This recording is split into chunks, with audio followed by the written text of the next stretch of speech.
Ndagusuje kandi nguhaye ikaze mu kiganiro cya none, aho tugiye kuvuga ku bagore bakundana banashakanye n'abagore bagenzi babo.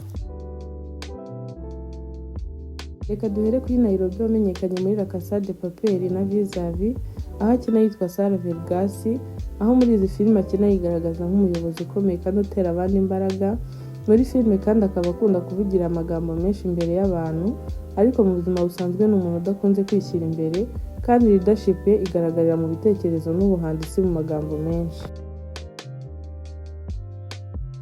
Ubuzima bw'urukundo muri filime akina akundana n'umugabo witwa Bogota, kandi mu buzima busanzwe uyu Nairobi ntabwo akundana n'abagabo, yavuze ko akunda abagore bagenzi be.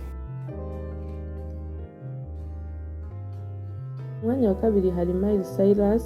Uyu muhanzikazi akaba yarakoze ubukwe muri 2018, akaba yaramaranye umwaka umwe n'umugabo we Liam. Nyuma yo gutandukana nibwo Cyrus yagiye avuga mu bihe bitandukanye ko yari arambiwe kwihishira no kwiyerekana uko atari, ahitamo kubivamo. Kubana n'umukobwa witwa Catherine, babana nk'umugore n'umugabo nyuma yatangaje ko umubano arimo n'uyu mukunzi we ari we yari akwiye kuba yari arimo na mbere. Avuga kandi ko yicuza umwanya yatakaje akundana n'uwahoze ari umugabo we.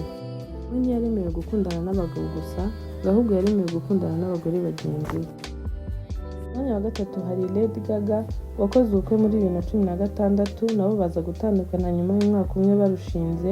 Ahita atangaza ko wagirira amarangamutima abagore bagenzi be.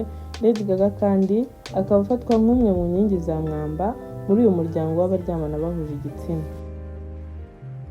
Ku mwanya wa kane hari Angelina Jolie, nawe yavuze ko agirira ibyumviro bikomeye abagore bagenzi be.